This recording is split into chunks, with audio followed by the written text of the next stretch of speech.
सौंदर्य के तत्व के अंतर्गत हम लोग क्या पढ़ेंगे? रस, छंद, अलंकार। ओके, अरे वाह, समझ में आ गया ना? और बहुत ही तगड़े टॉपिक है बच्चों। अब हम लोग क्या करेंगे? जैसे अभी समास को समझा, प्रश्नों को कर लिया, उसको एक साइड में रखिए अब, है ना? अब आप नया टॉपिक कॉपी में क्या डालेंगे? क्या डालेंगे मेरे बच्चों? रस, छंद, अलंकार, तीनों एक साथ नहीं, पहले रस। और मैं आपको बताऊं कि रस में हम लोग को क्या क्या पढ़ना है भाई, क्या क्या पढ़ना है?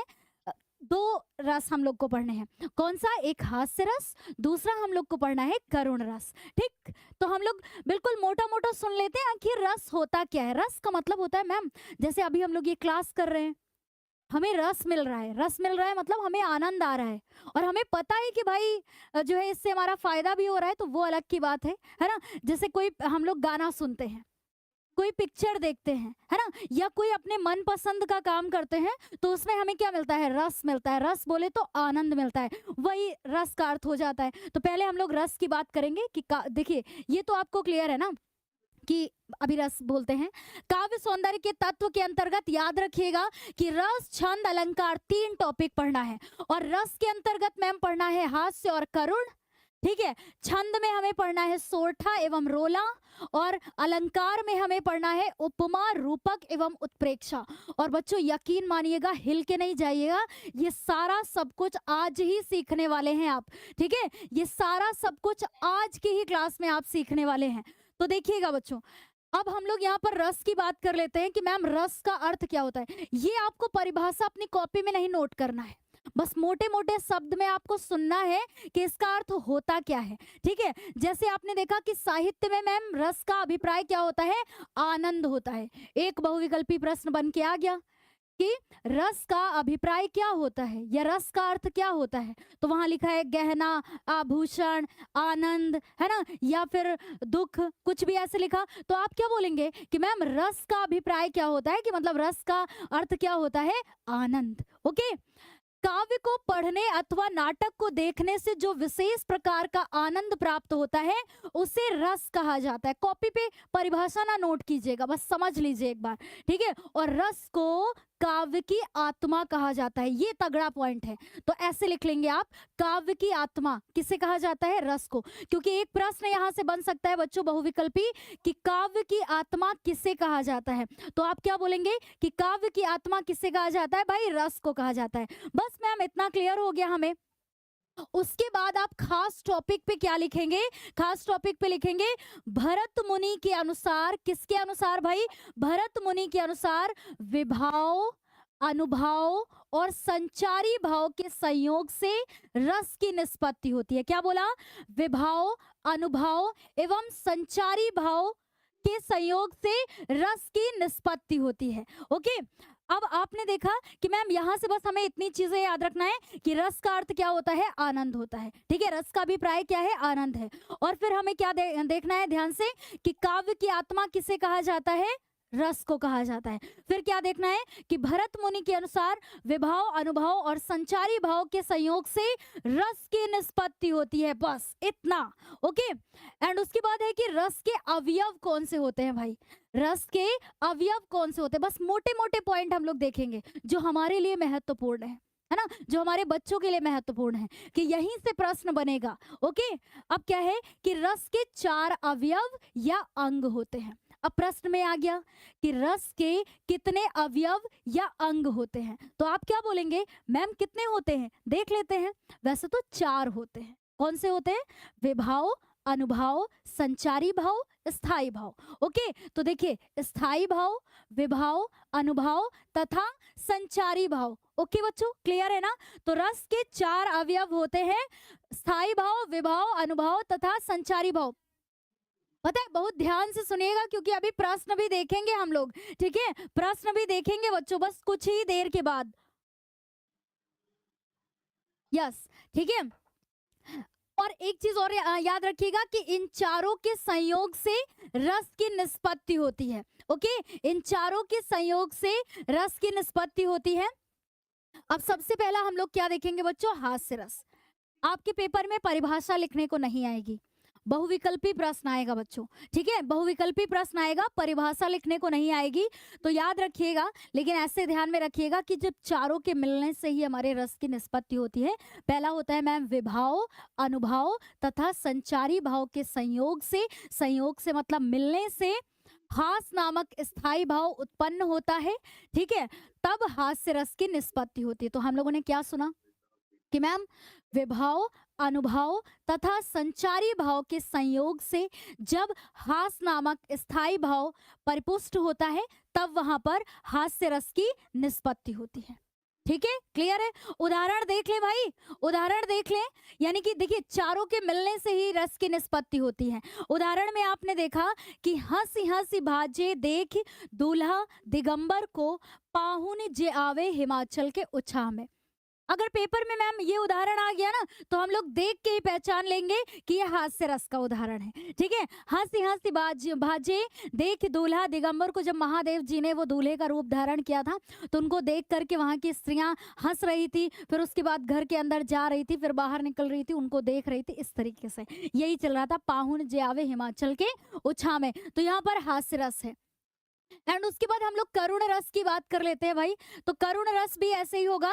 अब इतना ध्यान में रखना है कि करुण रस का स्थायी भाव क्या होता है भाई, करुण रस का स्थायी भाव होता है शोक। ठीक है, तो क्या बोलेंगे, विभाव, अनुभाव, संचारी भाव के संयोग से जब शोक नामक स्थायी भाव परिपुष्ट होता है या निष्पत्ति होती है ना, शोक नामक स्थायी भाव क्या होता है, उसकी निष्पत्ति होती है या परिपुष्ट होता है, कुछ भी बोले बात एक ही होगी, तब करुण रस की निष्पत्ति होती है ना। वही तो बोला, विभाव, अनुभाव तथा संचारी भाव के संयोग से जब शोक नामक स्थायी भाव उत्पन्न होता है, वहां पर क्या होता है, करुण रस की निष्पत्ति होती है। उदाहरण देख लेते हैं, फिर प्रश्न भी करेंगे बच्चों।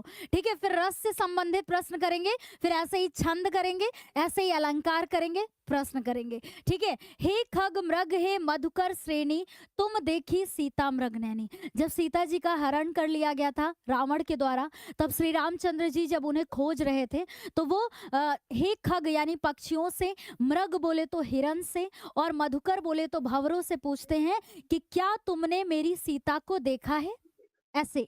ठीक है, तो इस तरीके से है भाई। तो यहाँ पर कौन सा हमारा जो है रस हो जाएगा बच्चों, करुण रस हो जाएगा, जिसका स्थायी भाव क्या होता है, शोक होता है। बस इतना ध्यान में रखना है। पूरी परिभाषा आप नहीं भी नोट करेंगे काम चलेगा, बस इतना लिखिएगा, करुण रस, उसका स्थायी भाव शोक, सामने लिख लीजिएगा। ठीक है, ऐसे याद रखिएगा। तो हम लोगों ने रस में क्या क्या सीखा, ठीक है, रस में क्या क्या सीखा, फिर उसके बाद प्रश्न करेंगे। बस रस में हमें इतना ही पढ़ना है, हास्य रस, करुण रस। हम लोगों ने देखा कि रस का मैम अभिप्राय क्या होता है, आनंद। काव्य की आत्मा किसे कहा जाता है, रस को कहा जाता है। भरत मुनि के अनुसार रस की निष्पत्ति कब होती है, यानी इन चारों के मिलने से, विभाव, अनुभाव, संचारी भाव, स्थायी भाव। ठीक है, 4 अवयव होते हैं या अंग होते हैं किसके, रस के। मैं एक बार आपको बोल के बता रही हूँ, बोल के इसलिए बता रही हूँ, बहुत ही ध्यान से सुनिएगा। ठीक है, क्योंकि ज्ञानोदय का कॉन्सेप्ट ही धमाकेदार है। ओके, और बिल्कुल सबसे हट करके होता है बच्चों, इसीलिए दिमाग में कॉन्सेप्ट छप जाता है। ओके, ऐसे याद रखिएगा। तो इस तरीके से मैम ये सारी चीजें हम लोगों ने क्लियर की। हास्य रस का स्थायी भाव क्या होता है, हास होता है, और करुण रस का स्थायी भाव क्या होता है, शोक होता है। ओके, क्लियर है ना बच्चों, समझ में आ गया। यस, अब मैम हम लोग प्रश्नों के लिए तैयार है। एक बार फायर इमोजी के साथ में बोल देंगे कि यस मैम, हम लोग क्वेश्चन के लिए आप तैयार हैं, हम लोग के सामने प्रश्न आता है। ठीक है, बताइएगा एक बार आप सभी। वेरी गुड मेरे बच्चों, ठीक है, बहुत ही अच्छी बात है बच्चों। पहला हम लोगों का प्रश्न हमारी नजरों के सामने है रस से संबंधित, क्योंकि अभी क्लास तो पूरी बाकी है, अभी हम लोग छंद भी करेंगे और फिर अलंकार भी करेंगे। ठीक है, तो यहाँ पर हमारा 16 नंबर प्रश्न क्या कहता है कि दुख ही जीवन की कथा रही, क्या कहूँ आज जो नहीं कही। पेपर में आ जाएगा, बड़े आराम से आप पहचान लेंगे कौन सा होगा। उपर्युक्त पंक्ति में कौन सा रस है, कौन सा रस है भाई, हास्य रस है, करुण रस है, शांत रस है, या फिर वीर रस है, बताइएगा। तो मैम वीर रस तो हमें पढ़ना नहीं है, शांत रस पढ़ना नहीं है, है ना, और हास्य तो आ नहीं रहा, क्योंकि दुख ही जीवन की कथा रही, क्या कहूँ आज जो नहीं कही। तो हमारा यहाँ पर हास्य भी नहीं होगा, बल्कि करेक्ट आंसर क्या हो जाएगा बच्चों, करुण रस हो जाएगा। ठीक है, करुण रस हो जाएगा, हम लोग का बिल्कुल सही जवाब हो जाएगा। ठीक है, आगे चलते हैं। तब तक के लिए आप सभी तुरंत क्वेश्चन को देखिए और जल्दी जल्दी से आंसर कीजिए एक बार।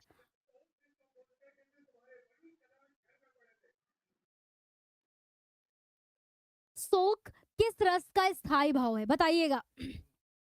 17 नंबर प्रश्न है बच्चों कि शोक किस रस का स्थायी भाव है।